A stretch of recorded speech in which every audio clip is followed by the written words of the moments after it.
स्वागत है आप सभी का इस नए लेक्चर में। तो इस लेक्चर में अब हम रिवाइज्ड एस्टीमेट देखेंगे, जो कि डिटेल्ड एस्टिमेशन का फर्स्ट टाइप होता है। पिछले लेक्चर में हमने डिटेल्ड एस्टिमेशन के टाइप देखे थे, तो उसमें जो रिवाइज्ड एस्टीमेट है ना ये अब हम इस लेक्चर में देखेंगे कि रिवाइज्ड एस्टीमेट क्या होता है, किस प्रकार से निकालते हैं, कब निकालते हैं और क्यों निकालते हैं, ये भी हम देखेंगे। तो पूरा का पूरा स्टडी रिवाइज्ड एस्टीमेट का हम इस लेक्चर में देखेंगे। तो चलो शुरू करते हैं लेक्चर को। फर्स्ट मेथड है हमारा डिटेल्ड एस्टिमेशन का, मींस टाइप है डिटेल्ड एस्टिमेशन का, टाइप है यह first revised estimate. Revised estimate is a detailed estimate, इसे हम क्या बोलते हैं, डिटेल्ड एस्टीमेट भी कहते हैं। And it is prepared under any one of the following condition. तो ये कब प्रिपेयर करते हैं हम, ये जो नीचे जो 3 कंडीशंस दी है ना, इस कंडीशन में हम रिवाइज्ड एस्टीमेट प्रिपेयर करते हैं। तो इस पर किस प्रकार से क्वेश्चन आते हैं ये तो हमने लेक्चर में ऑलरेडी डिस्कस किया है। तो यहाँ पर आप देखते हैं अब हम देखेंगे कि कब प्रिपेयर करते हैं रिवाइज्ड एस्टीमेट। तो सबसे first point, when the original sanctioned estimate exceed by more than 5%। जो भी हमारा ओरिजिनल सैंक्शनड एस्टीमेट मींस जो भी हम सैंक्शन करते समय जो भी हमने एस्टीमेट बनाया होता है, अगर वो एक्सीड हो जाता है, मींस 5% से एक्सीड हो जाता है। मान लो हमने 1 करोड़ का अगर हमने सैंक्शन किया होगा किसी प्रोजेक्ट का, तो मान लो उस प्रोजेक्ट की कॉस्ट अगर 5% से इंक्रीज हो जाती है, 5% से अगर उस प्रोजेक्ट की कॉस्ट अगर इंक्रीज हो जाती है, तो बाद में हम क्या करेंगे, रिवाइज्ड एस्टीमेट बनाएंगे। समझ में आया?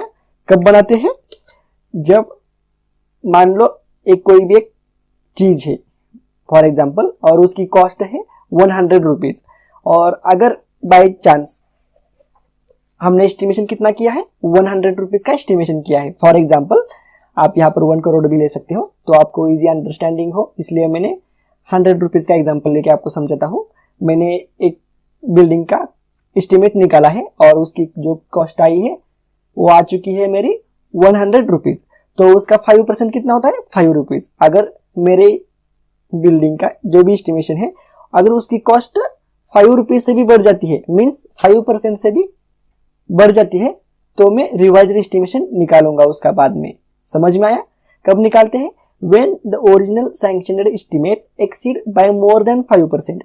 जब भी हमने जो भी सैंक्शन किया होता है एस्टिमेशन का, अगर मींस किसी भी प्रोजेक्ट का हम सैंक्शन करते हैं, तो जब सैंक्शन करते समय हमने जो भी एस्टिमेट निकाला था उस प्रोजेक्ट का, अगर वो एस्टिमेट 5% से बढ़ जाता है, तो हम रिवाइज्ड एस्टिमेशन बाद में निकालते हैं। तो ये हो चुका first point. Second point, when the expenditure of work exceed more than 10% of the administrative approval. Means क्या होता है, expenditure of the work exceed more than 10% of administrative approval. जब हम एडमिनिस्ट्रेटिव अप्रूवल लेते हैं, ये तो आपको मालूम होगा क्योंकि ये भी हमने डिस्कस किया है, एडमिनिस्ट्रेटिव अप्रूवल, टेक्निकल सैंक्शन, ये आपको सब कुछ मैंने एक्सप्लेन किया है।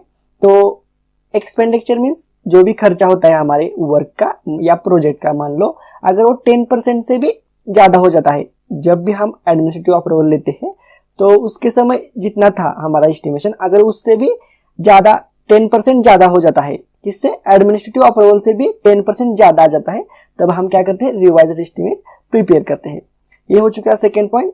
Third point, when there is material deviation from the original proposal. Means क्या होता है, मान लो हमारे सीमेंट की बैग जो है, अब जो रेट चल रहा है मार्केट में, वो मान लेते हैं हम 300 रुपीज चल रहा है, और हमारा प्रोजेक्ट का जो भी ड्यूरेशन है वो 5 इयर्स का हमारा प्रोजेक्ट है। जो भी हम प्रोजेक्ट हमारा जो भी है, तो उसे कंप्लीट होने में 5 इयर्स लगते हैं। तो हमें तो पता नहीं चलेगा अभी कि अगले साल या अभी से 2 साल के बाद या 3 साल के बाद उस सीमेंट बैग का प्राइस कितना हो जाएगा। अगर वो ज्यादा हो जाता है या कम हो जाता है, तो उसके अकॉर्डिंग जो भी हमारा एस्टिमेशन होता है वो भी चेंज हो जाता है। तो इसलिए हम उस कंडीशन में हम रिवाइज्ड एस्टिमेशन हम प्रिपेयर करते हैं। When there is material deviation, अगर मटेरियल के प्राइस में डेविएशन हो जाता है, मींस अगर मटेरियल की प्राइस कम हो जाती है या ज़्यादा बढ़ जाती है तो हम क्या करते हैं, रिवाइज्ड एस्टीमेट प्रिपेयर करते हैं। ये हो चुका थर्ड पॉइंट।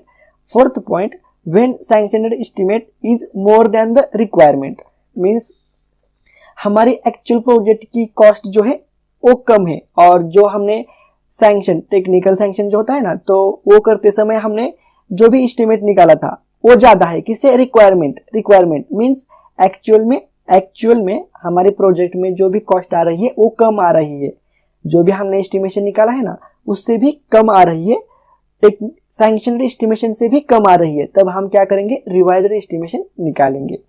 तो ये 4 कंडीशन होती है और इस 4 कंडीशन में हम रिवाइज्ड एस्टिमेशन है, एस्टिमेट जो है वो हम प्रिपेयर करते हैं।